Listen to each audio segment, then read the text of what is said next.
ગુજરાત ભાજપના બે દિગ્ગજ નેતાઓની મુશ્કેલીમાં વધારો થયો છે।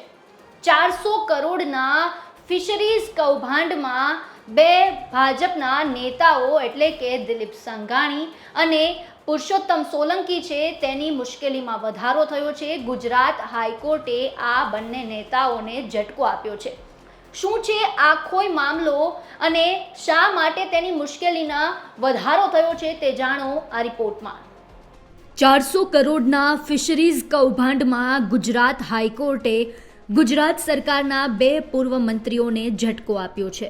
જી હા, 400 કરોડના કથિત ફિશરીઝ કૌભાંડમાં ભૂતપૂર્વ મંત્રી પુરુષોત્તમ સોલંકી અને દિલીપ સંઘાણીની ડિસ્ચાર્જ અરજીને હાઈકોર્ટે ફગાવી છે। કરોડોના ફિશરીઝ કૌભાંડ મામલામાં મત્સ્યોદ્યોગના મંત્રી પુરુષોત્તમ સોલંકી અને પૂર્વ કૃષિ મંત્રીની મુશ્કેલીઓ વધતી દેખાય છે। ફિશરીઝ કૌભાંડને લઈ બંને નેતાઓએ તેમની સામે થયેલી ફરિયાદ રદ કરવા માટે કોર્ટમાં અરજી કરી હતી, જેને કોર્ટે ફગાવી દીધી છે। આ ઉપરાંત કોર્ટે સંઘાણી અને સોલંકીને 2 સપ્તાહમાં કોર્ટમાં હાજર થવાનો આદેશ આપ્યો છે।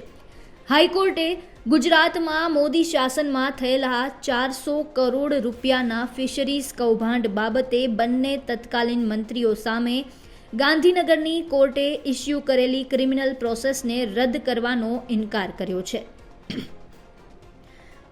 આ ફિશરીઝ કૌભાંડની વાત કરવામાં આવે કે આ ફિશરીઝ કૌભાંડ શું હતું તો આપને જણાવી દઈએ કે માછીમારોને અપાતો 5 વર્ષનો કોન્ટ્રાક્ટ 2008માં પૂરો થયો હતો।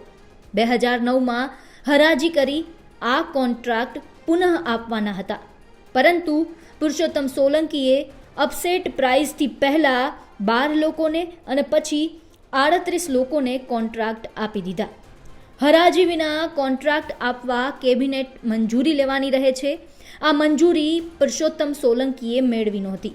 ફિશરીઝ કૌભાંડની તપાસમાં એસીબીએ સોલંકીને મુખ્ય સૂત્રધાર દર્શાવ્યા છે।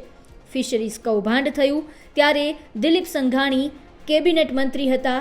રાજ્ય કક્ષાના મંત્રીએ નિયમનો ભંગ કરી કોન્ટ્રાક્ટ ઇસ્યુ કર્યો ત્યારે સુપરવિઝનની જવાબદારી તેમની હતી, પરંતુ તેમણે આંખ આડા કાન કર્યા।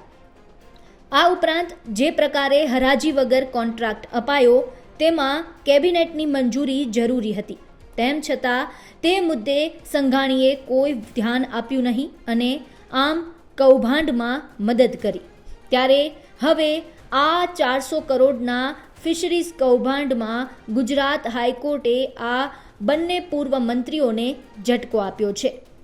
બ્યુરો રિપોર્ટ, ગુજરાત તક।